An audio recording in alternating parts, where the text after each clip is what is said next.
আসসালামু আলাইকুম রহমতুল্লাহি ওবরকাতুহু। সম্মানিত দর্শক, জামাতের আলোচিত সংসদ সদস্য আমির হামজা নানা কারণে তিনি আলোচিত আওয়ামী লীগ জমানাতে বেশ কয়েকবার জেল খেটেছেন। ওয়াজের ময়দানে সুরেলা ওয়াজ করেন। বাংলাদেশে অন্য যে সকল ওয়াজিন রয়েছেন, তাহিরি রয়েছেন, আব্বাসী রয়েছেন, তো এদের বা অন্যান্য যারা রয়েছেন, বেশ কয়েকজন, কি যেন নাম মনে আসছে না, খুব কৌতুক করেন, বিভিন্ন রকম কৌতুক করেন, অনেকে খুব রাগ হয়ে যান, জিহাদি ভাবসাব করেন। তো এরকম যারা আছেন সবারই একটা চরিত্র গড়ে উঠেছে। কিন্তু সেই দিক থেকে মানে আমির হামজা, মানে তার উপাধি হলো ভার্সিটির মাল, হুজুর ভার্সিটির মাল। সেকেন্ড উপাধি হলো রশ্মিকা মান্দানা।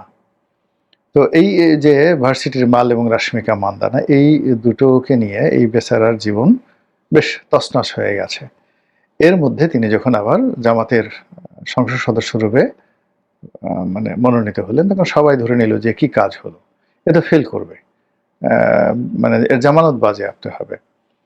কিন্তু সে বিজয়ী হয়ে আসছে। বিজয়ী যেহেতু হয়ে আসছে, সে যেন তেন লোক না, তার যথেষ্ট যোগ্যতা আছে, ক্ষমতা আছে। এটা মানে যেহেতু আমিও একটা নির্বাচন করেছি, নির্বাচনের মাঠে জয়লাভ করাটা এত সোজা নয়। যেভাবেই বলেন না কেন, বিজয়ী হতে প্রচুর শ্রম দিতে হয়, মেধা দিতে হয়, কৌশল অবলম্বন করতে হয় এবং যাকে বলা মেহনত করতে হয়। তো আমির হামজা ইসলামী বক্তা থেকে এভাবে জাতীয় সংসদে এসেছেন। যদি তার এই বিজয়টা আপনি তুলনা করেন, তাহলে দেলোয়ার হোসেন সাঈদীর সঙ্গে তুলনা করতে পারেন। তবে দেলোয়ার হোসেন সাঈদী সাহেবের একটা ওয়েট ছিল, একটা উচ্চতা ছিল, এবং সে যে রিদম ওয়াজের ময়দানে তৈরি করে ফেলেছেন, এটা বাংলাদেশে আসলে ইচ্ছাই হোক অনিচ্ছাই হোক সমস্ত ওয়াইজিনকে বারবার শুধু দেলোয়ার হোসেন সাঈদীর কাছেই ফিরে যেতে হবে। তো সেই দিক থেকে পরবর্তীতে যারা আসছেন, তারেক মনোয়ার, আজাহারি, অন্যান্য যারা আছেন, তো সেই দিক থেকে তারেক মনোয়ার, আজাহারি এদেরকে নিয়ে মানে যে আকর্ষণ আছে বা তাদের যে কর্মক্ষমতা, বাস্তবতা, তার চেয়ে ছোট ছোট কথা বলেছেন, কখনো অহংকার করেননি। তিনি রস করেছেন, ঠাট্টা করেছেন, মস্কা করেছেন, সার্কোজি করেছেন, এমনকি কাউকে হিট করেননি। ধমক ধামক, হুমকি ধামকি এগুলো তিনি দেননি। তো এরকম একজন মানুষ হলেন আমির হামজা। সেই আমির হামজা সংসদ সদস্য হয়ে আসছেন এবং নির্বাচনের সময় তার একটি ভিডিও বেশ ভাইরাল হয়ে পড়েছিল, যেটা সবারই হয়। আমাদের জমায় আমরা এটা করেছি কিনা মনে নেই। মিছিলের সামনে প্রার্থী থাকে আর পেছনে মিছিল থাকে, বড় মিছিল থাকে। তো অনেক সময় প্রার্থীর আগ্রহ হয়, সামনে যারা আছে আগ্রহ হয় যে কত বড় হলো, তো অনেকে দাঁড়িয়ে দাঁড়িয়ে দেখেন। তো এরকম আমির হামজা সাহেবও তিনি একটা মিছিলের নেতৃত্ব দিচ্ছিলেন।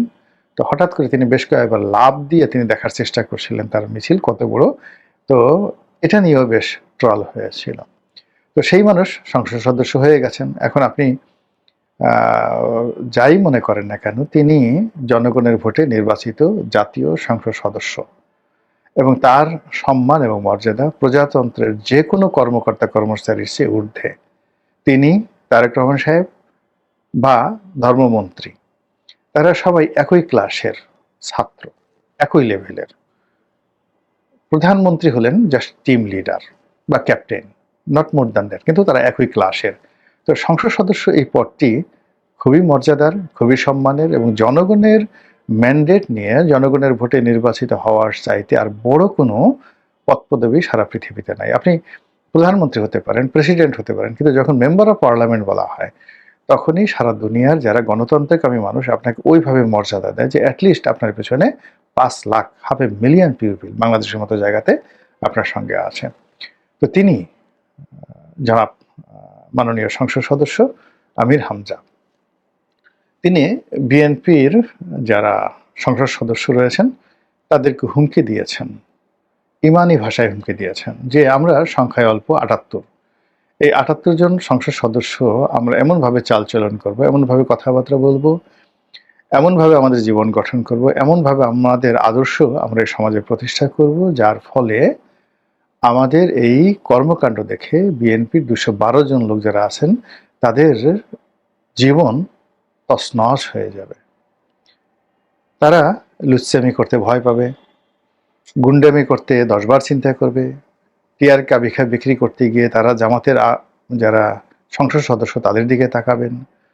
তারপর আরও যা কিছু রয়েছে, যে সকল দুষ্কর্ম সাধারণত ক্ষমতাধর লোকেরা করে, সেই কাজগুলো তারা করতে পারবেন না। এটাই উনি আসলে বোঝাতে চেয়েছেন। উনি যে শব্দটি ব্যবহার করেছেন সেটা হলো তাদেরকে তীরের মতো সোজা করে রাখবো। আপনারা জানেন যে তীর খুব সোজা হয় এবং তীরে মাথায় যে অংশটি ফলা থাকে, তীরের ফলা থাকে, আর পেছনে অনেকটা লেজের মতো থাকে।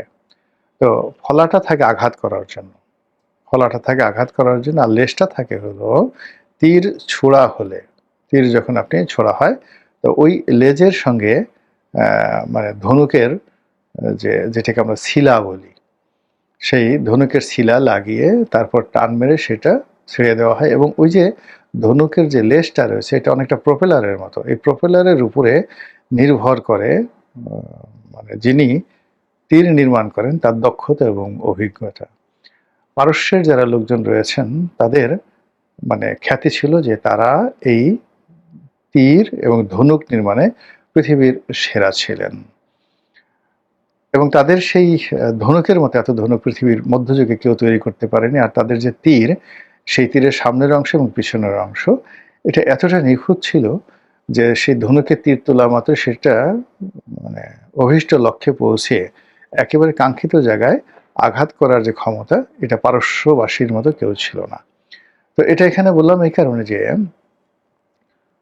বিএনপির যারা লোকজন আছেন তাদেরকে তীরের মতো তিনি সোজা করে ফেলবেন।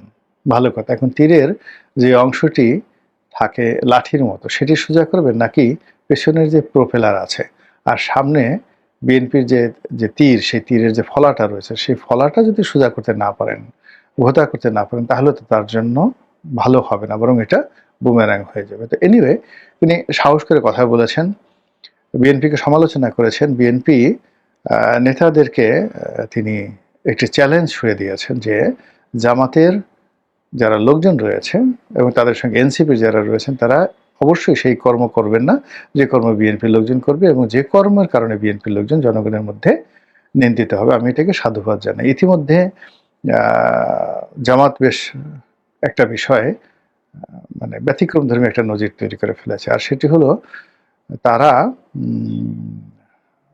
ট্যাক্স ফ্রি গাড়ি নেবেন না, সরকারি প্লট নেবেন না, এরকম একটা ঘোষণা দিয়েছেন। এবং এর ফলে বিএনপির যারা এমপি তাদের অনেকের মাথায় হাত পড়েছে। আমি ব্যক্তিগতভাবে জানি অনেক এমপি শুধুমাত্র এমপি হয়েছেন ট্যাক্স ফ্রি কোর্টে একটা ভালো মানে রোলস রয়েস গাড়ি আনার জন্য, কিংবা ধরুন আগে তো শুধুমাত্র ডিজেল গাড়ি আনা যেত জাপান থেকে, এর বেশি আনা যেত না। কিন্তু সবাই ধারণা করেছিল যে তারেক রহমান সাহেবের কিন্তু গাড়ি প্রীতি রয়েছে, মানে তার অন্য যে সবাই বলে যে তারেক রহমান সাহেব বিড়ালকে ভালোবাসেন, বিড়ালকেও তিনি ভালোবাসেন, কিন্তু তার সবচেয়ে পছন্দের হলো তিনি গাড়ি পছন্দ করেন। এটা কিন্তু তার একটা দুর্বলতা। তো সেই দুর্বলতা তার অনেক আগের থেকেই ছিল।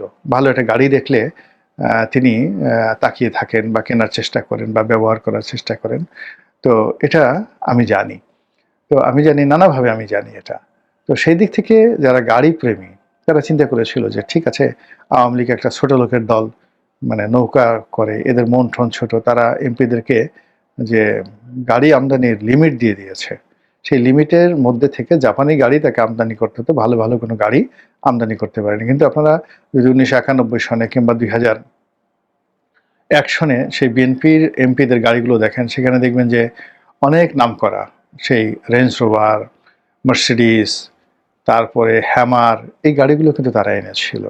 তো এইবারও অনেক বিএনপির সংসদ সদস্য তারা মনে করেছে যেহেতু আমাদের ভাইয়া মানে তারেক ভাই তিনি গাড়ি পছন্দ করেন, তো কাজেই ওই বারটা তুলে দিয়ে এইবার যার যেভাবে সামর্থ্য, 5,000 হোক 10,000 হোক, কেউ যদি তার সামর্থ্য অনুযায়ী রোলস রয়েস যেটা কুলিয়ান সবচেয়ে দামি গাড়ি, কিংবা সেঞ্চুরি জাপানের গাড়ি সেঞ্চুরি সেটা আনতে চায়, কেউ যদি বেন্টলি আনতে চায়, অডি আনতে চায়, তারা আনতে পারবে, ডাজ নট ম্যাটার। এরকম আশা নিয়ে যারা এমপি হয়েছিলেন তাদের কিন্তু কপালে হাত পড়েছে এবং তারা সবাই সেই জামাতের যারা লোকজন আছেন তাদের প্রতি ভীষণ বেখাপ্পা হয়ে পড়েছেন।